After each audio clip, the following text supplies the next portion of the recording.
this isn't something that people really readily know about the West Bank.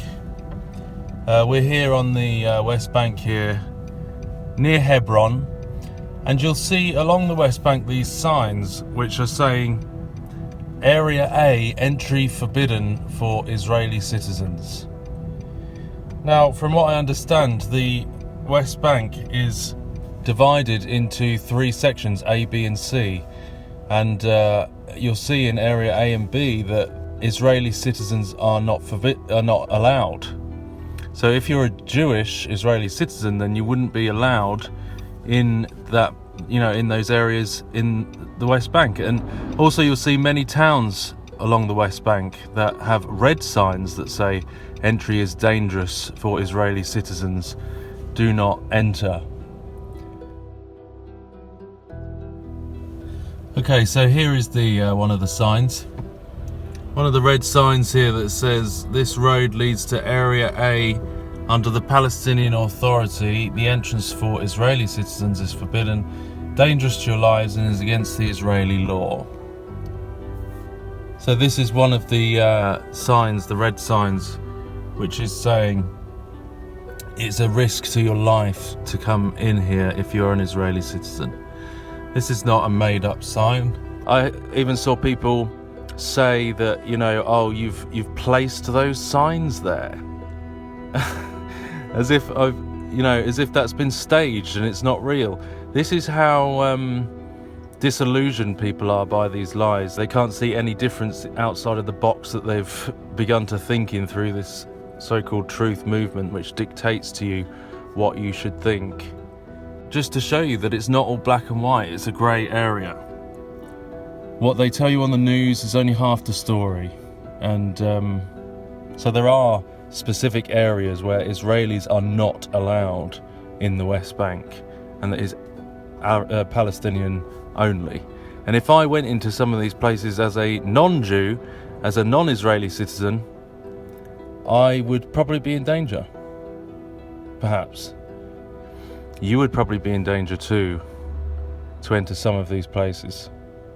So I think it's worth checking what we're arguing for and against, to maybe have a look at the real facts and what they are. Of course, there's errors and there's problems on both sides. It's not black and white. I'm not defending every action of every side. There is oppression, there is issues that need to be ironed out. But when people get militant against Israel, it's a massive problem, both spiritually and morally. With the arguments, because they're not. People have been fed a lot of misinformation from the likes of the liberal media, from false truthers like David Icke and others who have perpetuated these lies, against Israel, basically. So if we see here, and obviously this is a very poor community here, and it's terrible that people live in conditions like these, but just to show you that there are support groups and movements and organisations that are helping here. We've got the European Union flag, humanitarian support to protect Palestinians in the West Bank, including East Jerusalem, from forcible transfer. We've got Irish Aid on there. Sweden, which is a common contributor to these types of causes. And so we do have a lot of projects going on to help those who are in need, which is a very good thing. And so yeah, I'm not taking away from that issue that there are issues here. There are poor people here who need help, and there's also persecuted Jewish communities in the West Bank too. But there are 3 separate areas as part of the legal areas of where people can dwell.